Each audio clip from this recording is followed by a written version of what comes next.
الحمد لله رب العالمين والعاقبة للمتقين ولا عدوان إلا على الظالمين وأشهد أن لا إله إلا الله وحده لا شريك له ولي الصالحين وأشهد أن محمدًا عبده ورسوله سيد الأنبياء والمرسلين صلى الله عليه وعلى آله وأصحابه وسلم تسليمًا كثيرًا إلى يوم الدين يا أيها الذين آمنوا اتقوا الله حق تقاته ولا تموتن إلا وأنتم مسلمون.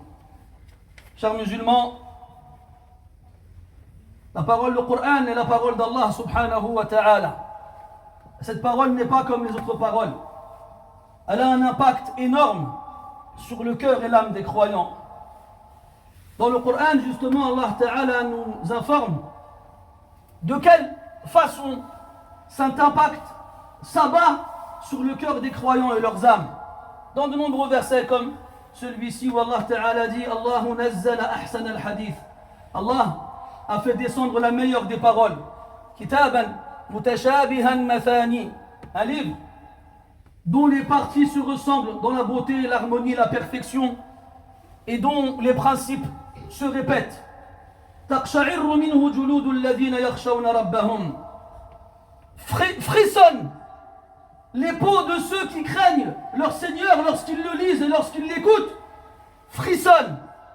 Comme on dit nous, dans le langage courant, ils ont la chair de poule. Puis ensuite, lorsqu'ils écoutent, lorsqu'ils évoquent et mentionnent Allah, leur cœur et leur peau s'adoucissent et s'attendrissent. Dans l'autre verset, Allah Ta'ala dit Innama al-mu'minuna alladhina إذا ذكر الله وجلت قلوبهم. Certes, les croyants ne sont que ceux qui, lorsqu'ils évoquent Allah, leur cœur frémissent. وإذا تليت عليهم آياته زادتهم إيمانا. Et lorsqu'on leur récite les versets, ces versets, leur foi augmente. وعلى ربهم يتوكلون. Et ils placent leur confiance en leur Seigneur. Allah Ta'ala dit إذا تتلى عليهم آيات الرحمن. Lorsqu'on leur récite, lorsque les versets du tout miséricordieux leur sont récités, خروا سجدا وبكيا. Ils se jettent en prosternation tout en pleurant. Et Allah Ta'ala dit والذين آتيناهم الكتاب. Et ceux à qui nous avons donné le livre يفرحون بما أنزل إليك. Ressentent une joie énorme vis-à-vis de ce qui a été descendu sur toi. Et Allah Ta'ala dit فَأَمَّا الَّذِينَ آمَنُوا فَزَادَتْهُمْ إِيمَانًا وَهُمْ يَسْتَبْشِرُونَ. Quant à ceux qui ont cru, le Coran, lorsqu'il est révélé, ne fait qu'augmenter leur foi et ils ne font que se réjouir. Et d'autres versets qui vont dans ce sens-là. C'est comme ça que les croyants réagissent dans leur corps et dans leur cœur lorsqu'ils entendent la parole d'Allah Ta'ala qui leur est récitée. Leur foi augmente, leur peau frissonne, leur cœur frémissent, leurs larmes coulent, ils sont heureux, ils se réjouissent, ils pleurent et se prosternent.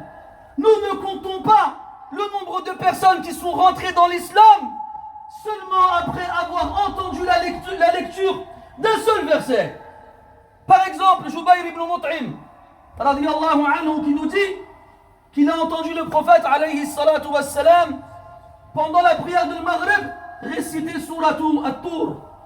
Il l'a écouté attentivement jusqu'à arriver au verset où Allah Ta'ala dit Ont-ils été créés à partir de rien ou bien sont-ils eux-mêmes les créateurs?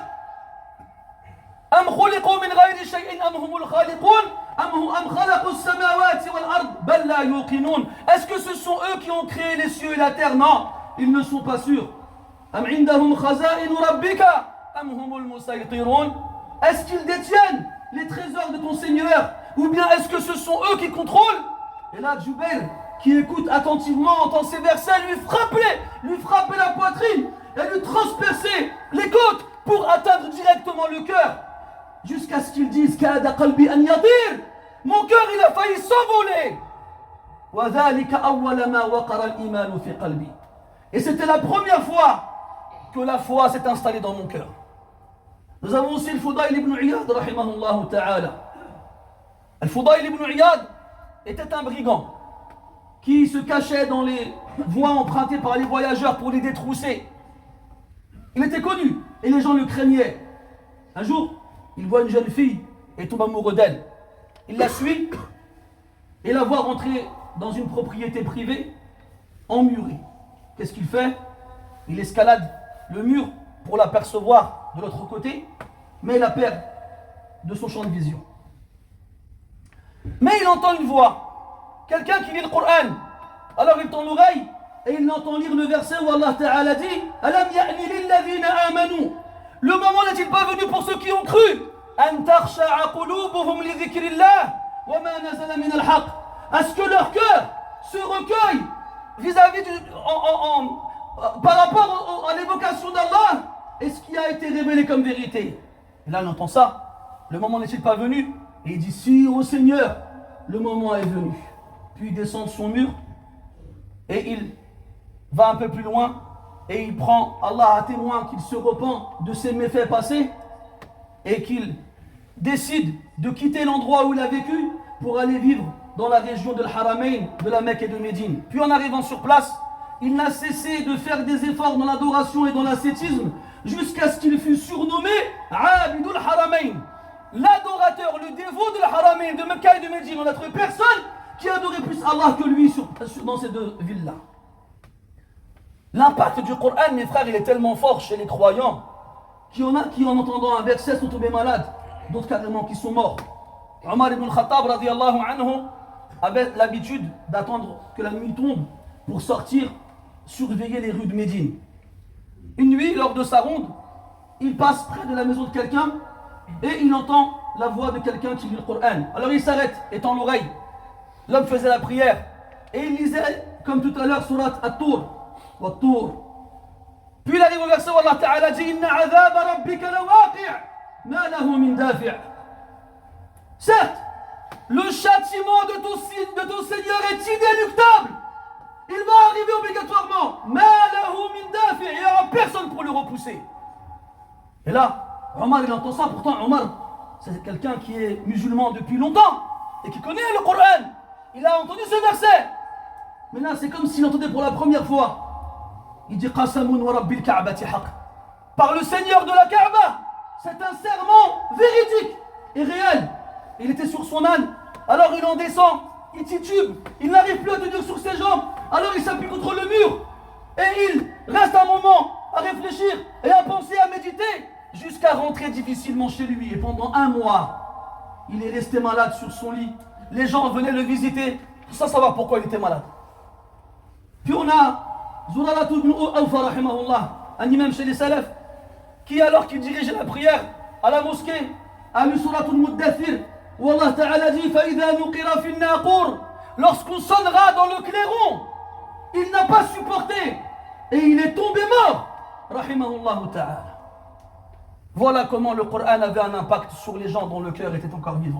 Puis aujourd'hui, en 2021, les gens entendent des choses comme ça, ils se disent mais non, c'est pas possible. Qui va réagir comme ça en entendant le Coran? On aura du mal à y croire.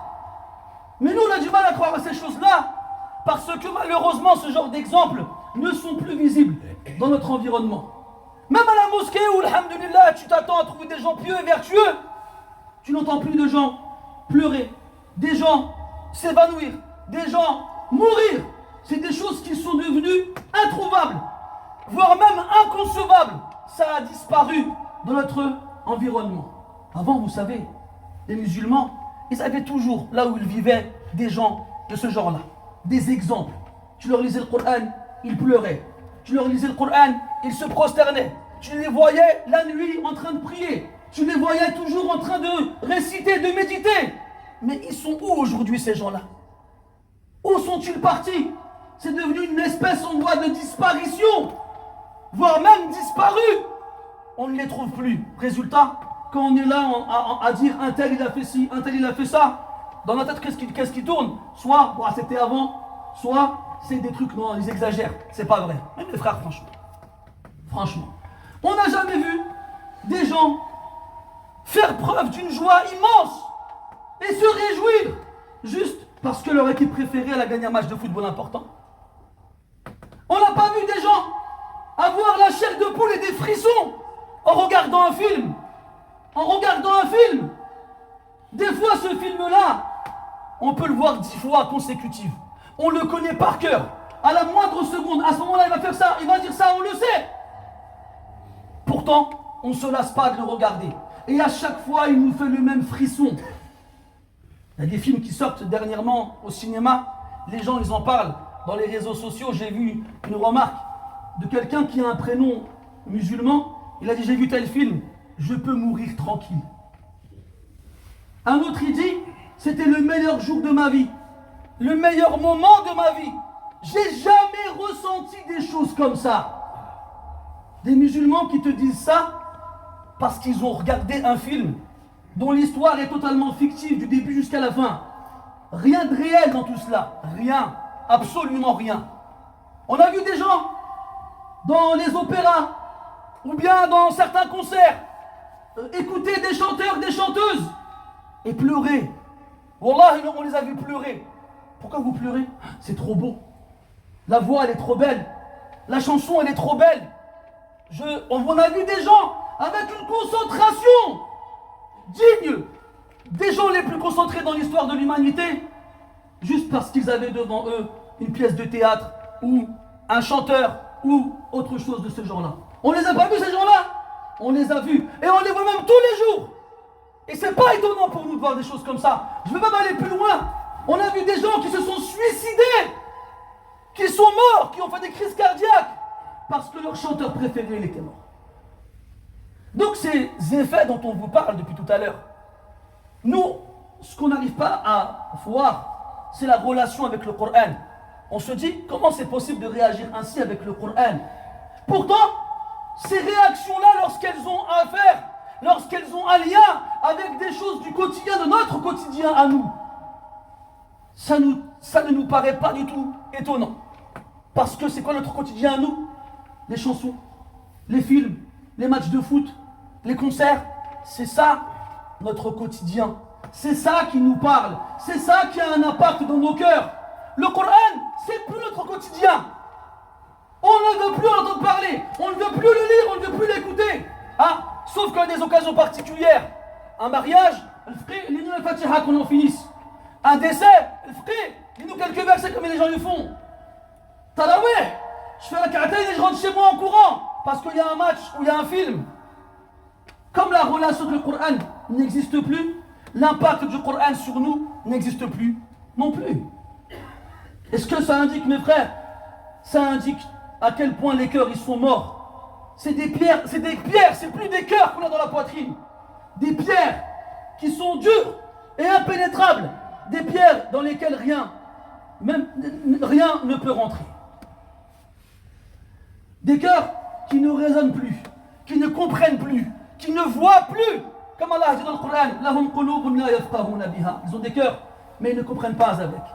Comme Allah dit dans le Coran, si seulement afalam yasiru fil ard, si seulement ils voyageaient sur terre, pas pour faire du tourisme, pas pour prendre des photos, pas pour voir des endroits qu'on n'a jamais vus auparavant. Non, fatakuna lahum qulubun ya'qiluna biha. Ainsi, ils auront des cœurs avec lesquels ils résonneront. Aw adhanun yasma'una biha.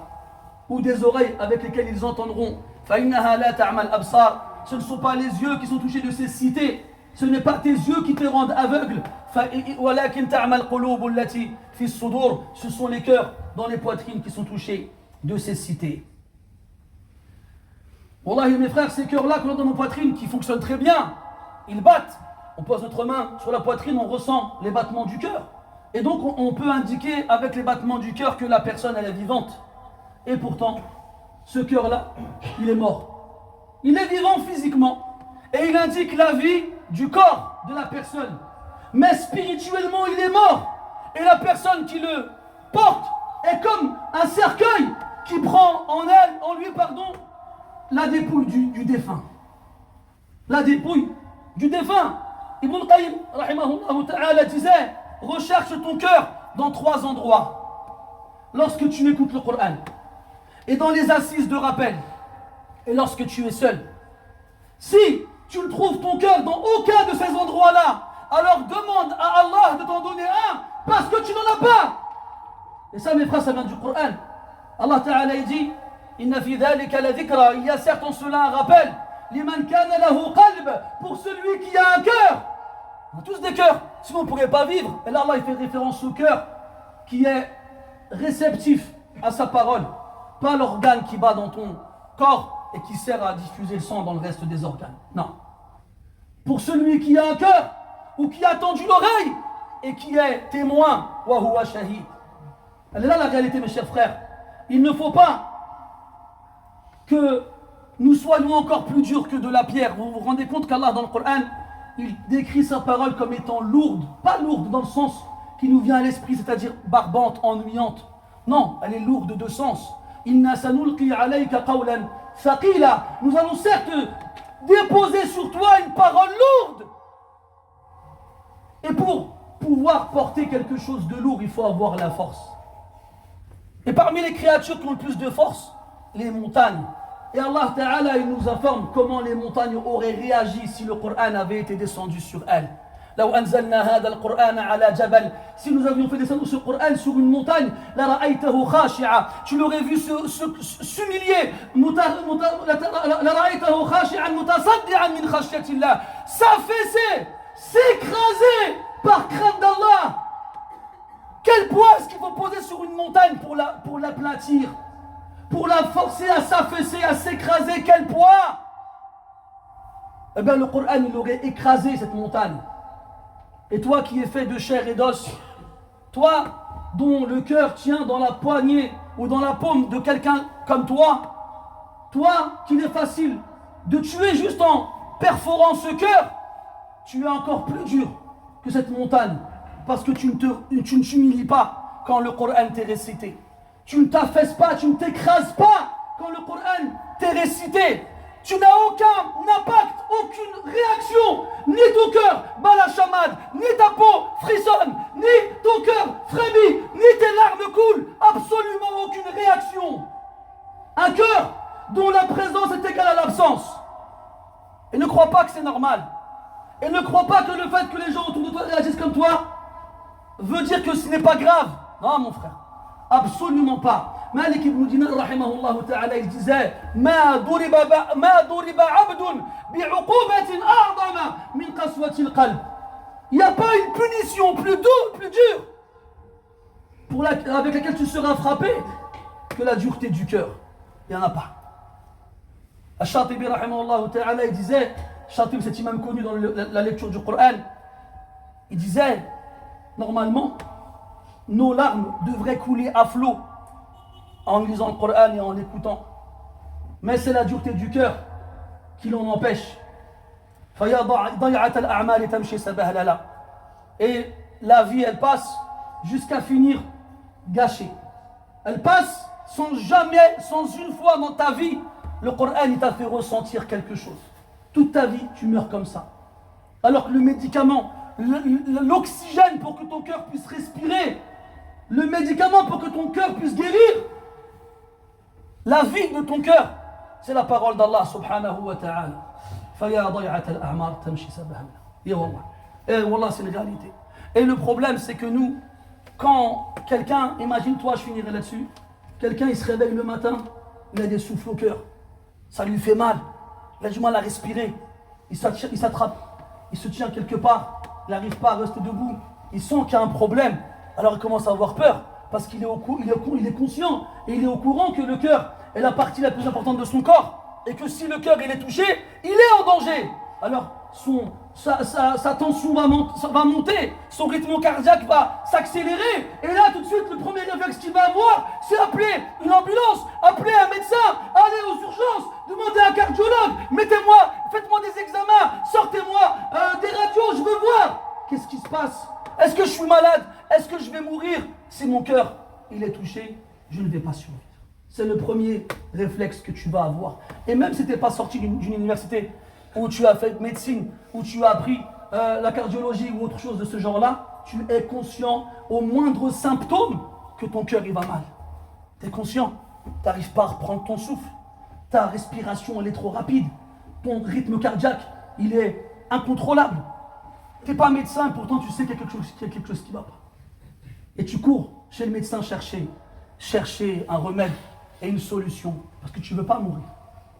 Je ne veux pas que ton cœur, cette enveloppe charnelle, ce morceau de chair, s'arrête de battre. Parce que tu as compris qu'en s'arrêtant de battre, ta vie s'arrêterait. Mais toi, en tant que croyant, tu dois faire la part des choses entre ton corps et ton cœur.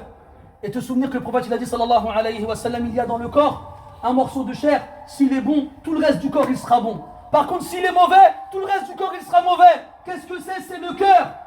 Et là, il n'est pas en train de t'envoyer sa cardiologue pour voir si ton cœur va bien, non. Il te rappelle à toi-même. Tu veux avoir un thermomètre qui te permet de prendre la température. Tu veux savoir si ton cœur il est en bonne santé, prends le Coran. Lis le Coran. Tu ne sais pas le lire? Eh bien, écoute-le. Alhamdulillah, c'est pas difficile aujourd'hui. Écoute-le et regarde ta réaction. Regarde si ton corps il réagit. S'il ne réagit pas, mon frère, cours chez le docteur, comme tu l'aurais fait dans l'autre cas. Cours chez le docteur. Fais tawbah. Repens-toi. Demande à Allah de te donner un cœur qui fonctionne, un cœur réceptif, un cœur qui capte. Et là, tu verras que ta vie elle changera. Tu verras que tu comprendras c'est quoi l'impact du Coran sur le croyant. Vivre sans le Coran, quand on est croyant, c'est comme aspirer à vivre sans respirer. Ce n'est pas possible. نسأل الله سبحانه وتعالى أن يجعل القرآن العظيم ربيع قلوبنا ونور صدورنا وجلاء أحزاننا وذهاب همومنا وغمومنا وقائدنا ودليلنا إليه وإلى جناته جنات النعيم. اللهم اجعلنا من أهل القرآن الذين هم أهلك وخاصتك. اللهم ذكرنا منه ما نسينا وعلمنا منه ما جهلنا وارزقنا تلاوته آناء الليل وأطراف النهار على الوجه الذي يرضيك عنا. اللهم انفعنا وارفعنا بالقرآن العظيم. اللهم اجعل القرآن العظيم شفيعنا وحجة لنا لا علينا. اللهم اجعلنا نعمر أوقاتنا بتلاوته واجعل همنا في فهمه وتدبره يا رب العالمين. اللهم اصرف عنا سفاسف الأمور. اللهم خذ بأيدينا إلى الهدى والرشاد واجعلنا اللهم من خير العباد يا رب العالمين. اللهم آتنا في الدنيا حسنة وفي الآخرة حسنة وقنا عذاب النار. وصل اللهم وسلم وبارك على عبدك ورسولك محمد وعلى آله وأصحابه أجمعين والحمد لله رب العالمين. وقوموا إلى صلاتكم يرحمكم الله.